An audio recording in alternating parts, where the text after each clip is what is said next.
Hi everyone, welcome back to Misinformation in Science and Society. Here to listen, not to judge. I'm your host Annie, and today with us we have Nika Aleksejeva. Okay, so could you please introduce yourself a little bit and what you do?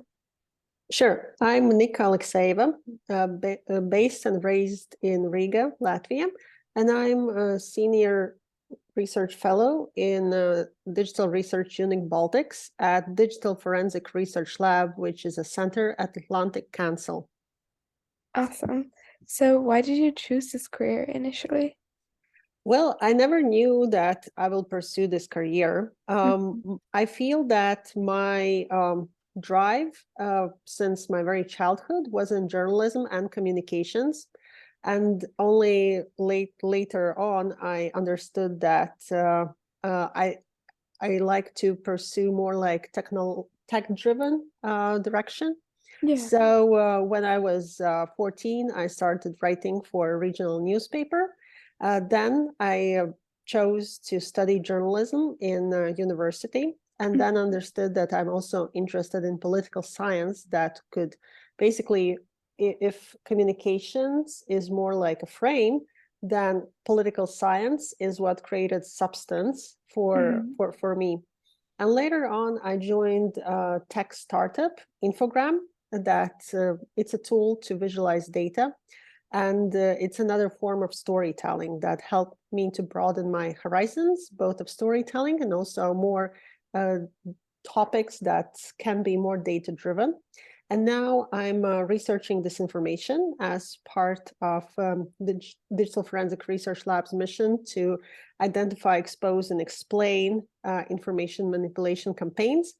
Yeah. And my current position is very nicely put. It very nicely puts together both communication, media, and technology. Mm-hmm. Yeah, that's awesome. So what's your favorite part of like doing what you do now? Like, is there like a specific part that you really like? Well, I like all of it, I would say. Great. So I really like that in my job, I have full freedom to experiment and explore new techniques of how to first identify malign information campaigns. So, of course, it all starts with monitoring information, and we are working with digital information environments. So we are setting up various routines to basically see what's happening in information space. And when something odd is happening, you have this whole creativity like a digital Sherlock Holmes to basically find the lead and follow evidence, follow clues, and understand what this information campaign is about. Is it malign? Is it manipulated? Is it coordinated? So there is a lot of creativity and fun actually involved in the process. Absolutely, that sounds great. So, why do you think truth is like so important? I know you like work on that and like, why do you think misinformation is like such a big issue right now? Well, truth is, the only thing that matters, essentially. Because if we are misled, we are making wrong decisions that are basically, leading us to places where we oftentimes don't want to be. Therefore, misinformation, it always existed. It's there. It's just that now with digital technology being so much, such a big part of our lives, Mm-hmm. it just helps to any disinformation reach people's hearts and minds just faster. First, faster in terms that, we are now having this call. I'm based over the ocean from you. Yeah. So, and we are having instant conversation. Similarly, people who are will never see each other, they can still communicate either directly or through this mass media communication that social media enables. So you Mm-hmm. can be misinformed by people who have never been in your environment and are convincing you of something that they just think or have an idea about what your environment might be. Uh, that's one thing. Another thing, we have never used digital technology as much as now. So imagine you're having your phone every day. Whenever you are bored or feel like you need to zoom out from the reality, you just dive into the virtual space. Yeah. And then this person from miles and miles away is reaching you with stories that may or may not be true. Therefore, it's of course it's a tricky part to know for sure if something is true or not.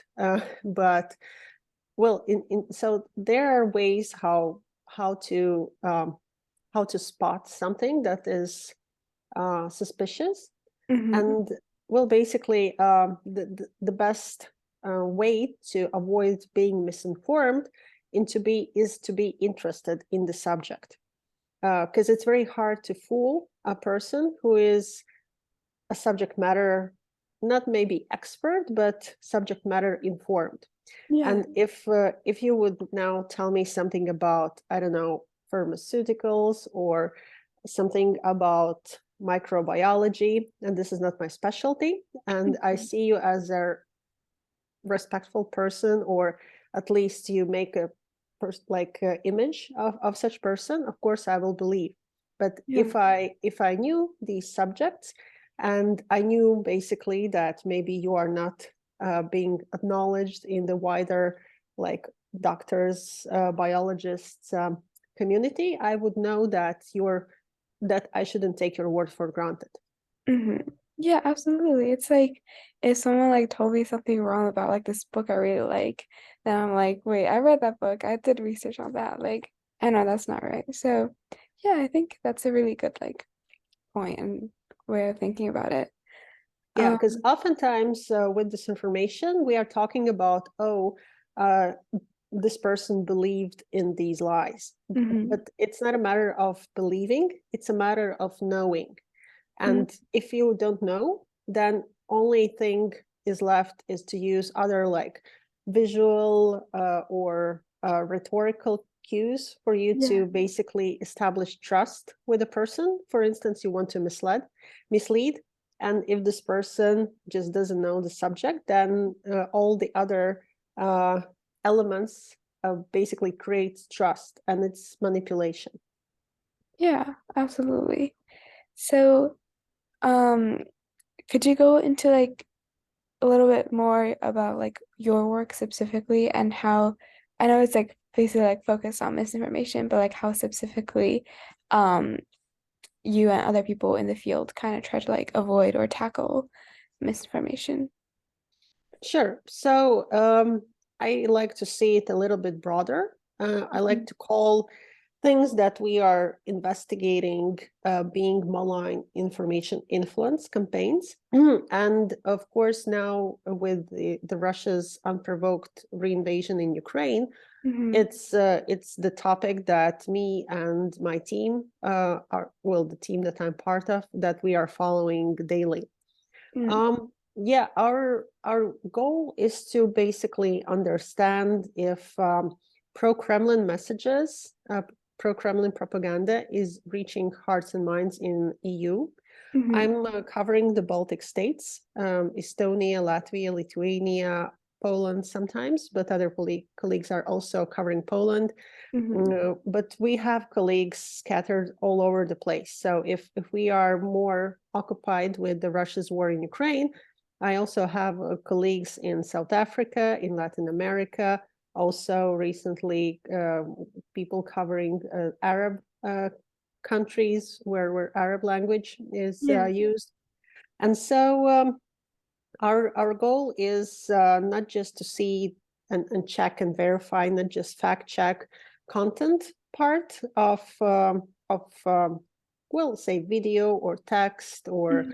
or some other content, but also its place in larger ecosystem. So think of a narrative of about, well, Ukrainians, for instance, being Nazis, which is like totally wrong, and of course, like more like rhetorical Mhm. tool to dehumanize people who are now, well, basically being terrorized.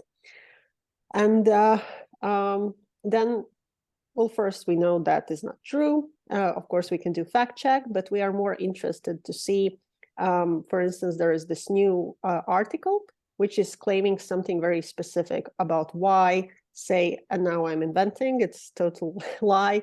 Let's say that an article argues that Ukrainians are predisposed to being Nazis. Mm-hmm. And so it's something new, and we are seeing that it's spreading, say, on Telegram. We would search using keyword search content, posts that were posted before let's say I just stumbled upon a article. I don't know if it was the first or not. So I need to go back to the very first publication and then see if it, for instance, cites another source, maybe from a media outlet or maybe a Facebook post or Twitter tweet. And so the goal is to go as far as you can to original source. And then by, again, doing keyword search, just map it out and see how this particular claim spread across digital information environment, who picked it up, who maybe amplified it. Let's say an influencer person with large following thought maybe it's funny or maybe it's true. And so this person shared and it got much more eyeballs than originally it was possible. So yeah, we are trying to understand how such cases are spread or being amplified. Is it done in coordinated way? Is it done in more organic way? Who are the people, or rather accounts or user personas, who are trying to amplify it? And probably along the way, we can tell what was the purpose. Is it to say, oh my God, what a nonsense? Or maybe some actually believed it and wrapped it into some other form, like part of analytical conspiracy article or something like that. So we also see how these content pieces are morphing. And yeah, we can eventually tell a story and learn more about what's possible. See also how people are interacting with these particular pieces of misinformation and learn from it. And also, of course, through it's just part of my job to do the research. Of course, we are also doing external engagements in conferences. We are briefing people. We are doing trainings. Actually, now it's if your audience is interested, we are having digital Sherlock's study program that you can apply until I think it was February 15, if I'm not mistaken, and learn these skills to also become a digital Sherlock. Yeah, so it helps us to understand what's happening online, what's true, what's not, and well, sometimes just tell very bizarre stories about what happened online. Yeah, I think that's really cool and like important work that you're doing. So what do you think like what the worst type of information is? Like about what? Yeah, well, I got really worried when during COVID times I saw that people started to believe in all these conspiracy theories about okay, there were some claims about lizard people too, and I was worried, yeah, because it was like slow. Well, you start with simple things. You don't trust vaccines. Then you get into believing that vaccines is and now again, I'm just quoting, it's not what I'm claiming here, that vaccines are there to chip us and to essentially control us. The people believe in so-called global government and the Great Reset theory and all the QAnon, which has become a movement. And essentially, it breaks up families. So it polarizes societies, because if one part of society gets super convinced about completely opposite thing that the rest of the society thinks, of course, they will go apart. And the separation will be also in families, because like everyone has their own choices, their own minds, and everyone is free to believe whatever people believe. But on the other hand, if one are believing in science and others are believing in just simplified, horrifying stories, oftentimes Mhm. based on fear. And of course, if you think just about one piece of misinformation, you may even think it's funny, and you may think like, who can actually believe that? But Mhm. there will always be a person who will. And Yeah. and also imagine there is a town and only one weirdo is believing that, say, they're lizard people. But Mhm. our world consists of thousands and thousands of such towns, and in every town there is such one person. And Oh. digital space allows them to meet each other, despite them Mhm. being in their own like social surroundings Yeah. physically, where they can't find like-minded people, they can online. And so Mhm. these little minorities can form bigger groups and become vocal Yeah. and create illusion of majority. And the basic majority, like all the rest who never thought about chipping or never thought about 5G or Mhm. other things, they just start to hear, well, or read Mhm. about these nonsense things, and essentially more you hear it once, twice, third, fifth time, and you start to think, oh my god, if if like it becomes just a part of what my information environment is about, maybe it's true. Mhm. It's one of these fallacies, that, yeah, the more often we hear something, the more we are inclined to think that, well, it's true. Because like, if we are exposed to something new the first time, it seems dangerous. It seems, well, it's safer to avoid it. But Mhm. the more you hear the repetition effect, the more you hear it, the more used to get to the more used you get. Yeah. And essentially, yeah, you start to believe in things that someone is just repeating. And we see the same approach also with Kremlin propaganda. Unfortunately, it's working with well, I would like to think that, well, it is minority, and I would like to think that it is small enough. But Mhm. of course, now it's because uh, well, it's very polarizing issue, and people are oftentimes not freely expressing what they think or what they feel. Mhm. So you can never know for sure how big proportion of people is there who is actually believing into Russia's right to invade independent country Yeah. and just slaughter people there. So yeah, unfortunately. And maybe just to sum up, um, if you show me a piece of misinformation and say, like, what's like, why would we care?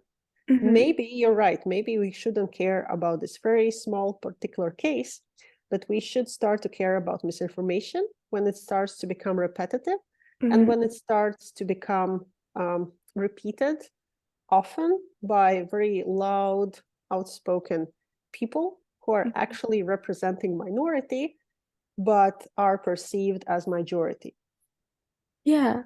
I think that minority majority thing and like the minority like connecting through the internet and like having more impact as like a whole group is like a really interesting point I haven't like thought about before.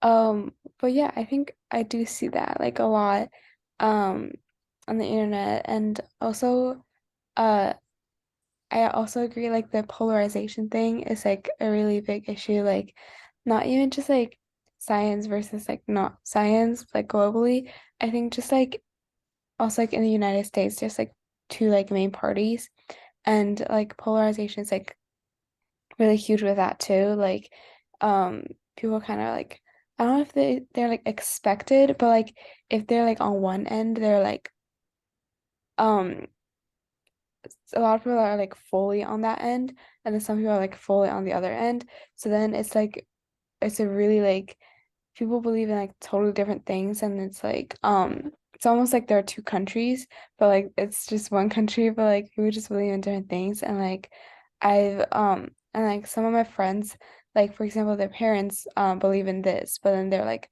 they believe in another thing. And there's like a lot of conflicts with that too, because like they talk about like the news and then they're like, wow, and then like there's like, what do you mean? Like um so yeah, I also like noticed the polarization is like a really big issue. And people that like are like in between sometimes feel like mm, maybe feel like they don't like belong a lot because they agree with some of these and some of that, and it's like yeah, I definitely think Yeah, and polarization. it can also be a strategy to Mm-hmm. so you can identify what's the common sense Mm-hmm. among like members of society, Yeah. and you can like come up with totally like 180 degrees different statements that Yeah. completely contradict what everyone's believing.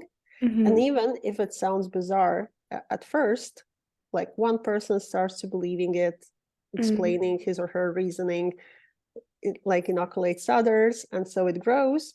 And like it's basically two sides of a scale, a spectrum, Mm-hmm. and people in between, they start to gravitate towards one or another. And as you Yeah. said, exactly, it's a very uncomfortable position to be in the middle when you're Mm-hmm. constantly dragged to one side or another. I Absolutely. remember vaxxers, anti-vaxxers Mm-hmm. in my region, like pro-Russian, anti-Russian. Mm-hmm. You can think about other like climate change. Is it happening? Is it not? Yeah. And with these 180-degree opposite statements, from which Mm-hmm. one is actually true, or rather true, and another one is completely false, Mm-hmm. it creates polarization, and divide and rule strategy can be employed very simply. So yeah, it's another aspect to why misinformation should be recognized timely and Mm-hmm. pre-bunked. And by pre-bunking, I mean it's coming up with messages about a matter that can be misunderstood before someone exploits unknowns in a matter. Again, I can talk about COVID-19. We Mm-hmm. we we believe that vaccines will be the magical cure, and Yeah. it proved to be right. But we didn't know that people will start to question the very science behind it, the very technology behind it, and Mm-hmm. start to come up with ideas that it will create human mutants, that Yeah. it will change DNA and all the other things. So pre-bunking would mean that not only we say, well, this is this thing that will help you, but also this thing will help you because it works like that, and it's safe because, and like um, so pre-bunking is something that every communication or strategic communication specialist should think about. And again, of course, it needs these um, messages, because essentially it's more like narratives, messages that you proactively spread so people are calmed down and informed. Mm-hmm. It needs to be done by a subject matter expert, of course. Mm-hmm. Yeah, for sure, for sure. Um, so what do you think is like the best thing like each of us like normal people like regular people like can do like day to day to like help eliminate or avoid or like reduce misinformation like big companies and like news media like people can like control a lot of that, but like what can like we do like um as like people that don't have as much like huge like public like influence like yeah. Sure. So with communication, there are always two sides. One Mm-hmm. is communicator, and then another one is recipient. Mm-hmm. So if I talk with you, a simple person, like a regular person, as communicator, Yeah. please don't come up with nonsense statements if you haven't done your own research. You Mm-hmm. know, um, oftentimes people are expressing their opinions as facts. Yeah. You think that that cloud looks like a dog, but then you are saying this cloud is a dog, or Yeah. there is a dog in the sky, right? Mm-hmm.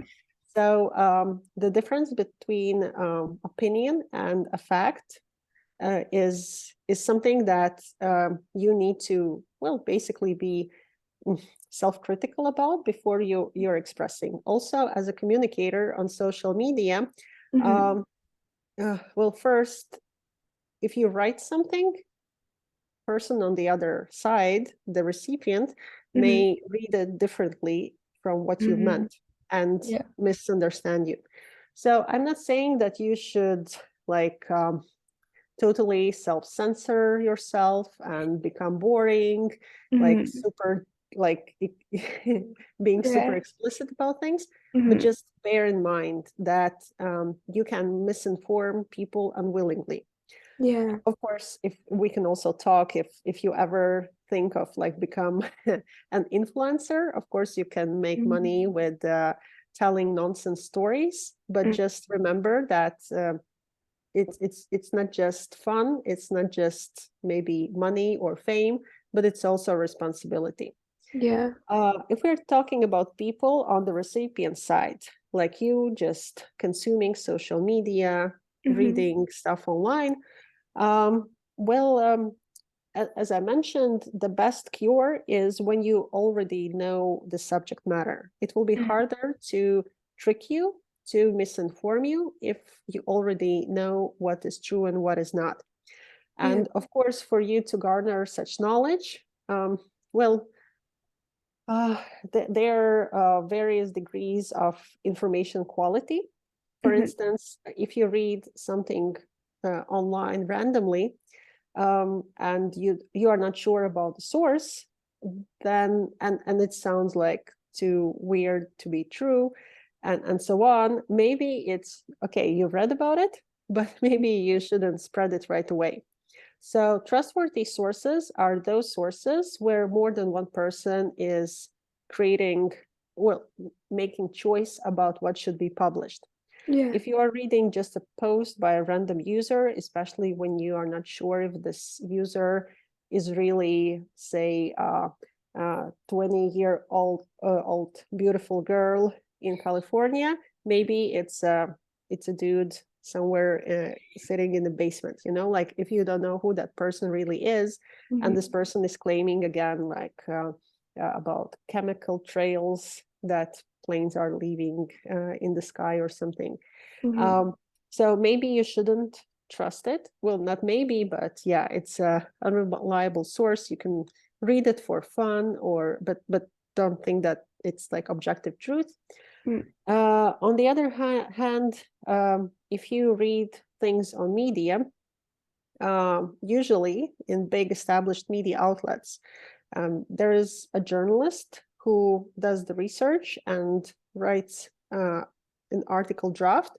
And then there are editors, other people who are reading what this person wrote and Yeah. are deciding, is it ready to be published? Mm-hmm. And everything that media publishes, it needs to be fact checked, because Mm-hmm. if you are wrong about facts, um, a company, for instance, that you're writing about may sue you Yeah. because you are misinforming or, well, damaging their reputation or doing other stuff. So, of Mm-hmm. course, journalists need to be extra careful about what they are writing, because they Mm-hmm. are not alone, and Yeah. their business depends on reputation. Of Mm-hmm. course, there are media outlets that they don't care. Think about like these tabloids who are maybe sued many times, but they have very powerful lawyers, and they just benefiting from the scandals. It's another type of media and doing business. Mm-hmm. So once you recognize, you well, it's just easier to assess if you should take the, well, if you should trust what they are writing. Mm-hmm. Think about all the personal scandals about celebrities. There are always two sides of the coin, like where's the story, should you believe it right away? And Yeah. of course, so this is media. And of course, if we are talking about science or if we are getting more professional, Mm-hmm. it's academical literature, it's school books, it's books by established experts and authors in the field Mm-hmm. who would share knowledge based on their expertise, on their experience, on the verified study methods. So this information can be more trustworthy.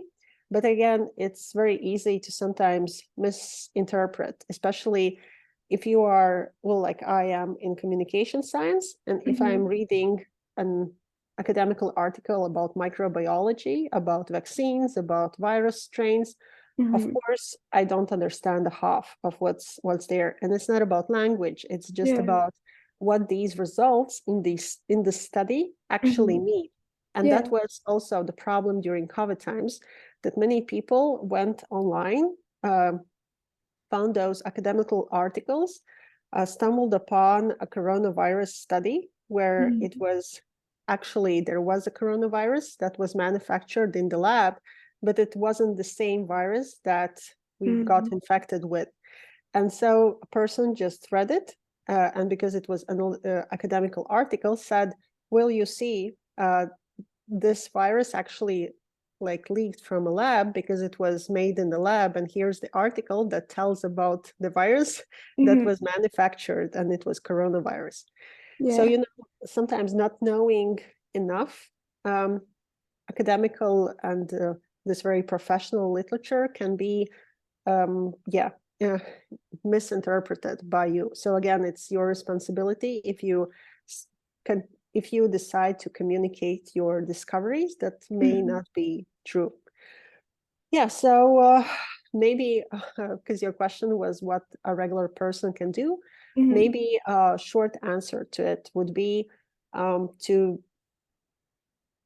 be interested in many things, Yeah. to assess quality of information source, and when you're ready to communicate, to spread some, well, new knowledge, ideas, claims, just, well, just do your own check, Mm-hmm. verification before you're posting and claiming something, especially if it's more controversial than well than usually. Yeah. Yeah, absolutely. I think the influencer part I can really like relate to. It's like I can just like because they get like sponsorships and like brand deals and stuff, and they're told to like say, "Oh my gosh, this thing is so good," but like well, most of the like influencers I follow, like they're like, oh, they make sure to say that like they actually use this and they actually know that it's good, so they like make like a disclaimer in the video. But I can totally see like the reason why they do that is because there are influencers that like just like they get and like wow, that's a lot of money that I can get, so then they just like yeah, and that can definitely do like damage, especially if it's like related to like healthcare or like um people that still have people will be eating and like they yeah, for sure. So um yeah. And Yeah, indeed. Well, maybe on influencer boosted products, mhm, oftentimes it's not that they are lying, it's just mhm, that they are promoting a product. yeah. And oftentimes it's not that they are not saying truth, it's just that they are skipping some parts about how maybe expensive it is, do you really Yeah. need it, or Mhm, maybe saying or presenting it in a way that make you feel ugly and make you feel mhm, wanting that product, yeah. or making you feel that you are unhealthy and Mhm, thinking like, oh, this product will solve my problems of self-esteem, mhm, so that's the biggest problem. You will sometimes it exploits our weaknesses, mhm, and of course fears. It's very common problem. We'll never go away from it. It's just like for us to, well, be self-sufficient and think of well, yeah, think of things if you really need it. If someone yeah. says you that this is what you actually need, Mhm, think twice. I mean, yeah, and yeah. trust doctors rather than social media influencers. For sure, for sure. So a lot like how they present the information. Um, all right, so I think that's all my questions about misinformation. So, just to close this out, do you have anything you would like to add? Like anything I didn't like talk about that you would like to talk about? Or if you have any advice for people, especially like teens, about like either about like information or just like I guess like life advice for teens, like either way. Sure. So information space is there. It's Mm-hmm. very accessible to you, and social media becomes almost as air we breathe. Mm-hmm. But don't forget about the physical life, and don't get uh, too like sucked in some rabbit holes Mm-hmm. that may affect relationships with the people who are closest to you. And Yeah. here I come back to polarization. And even if you feel so much convinced, if you feel that activism in you, that you need to convince everyone about the thing that people don't agree, even if it's objectively right, just remember that things, trends, beliefs, they tend to pass, but Mm-hmm. people who are close to you, they are your family, they are your friends. Yeah. Just cherish what you have and don't sacrifice it for beliefs or misbeliefs, even Mm-hmm. if you feel very emotional and very passionate about a Mm-hmm. subject. Don't break relationships with people just because they don't agree with you. Mm-hmm. Yeah, I think that's great advice. Thank you for that. And yeah, thank you so much again for being here. It was really nice talking to you. And yeah, Thank you, Annie. Thanks thank for you. inviting me, and good luck. Thank you. Take care. Thank you. Bye. Bye.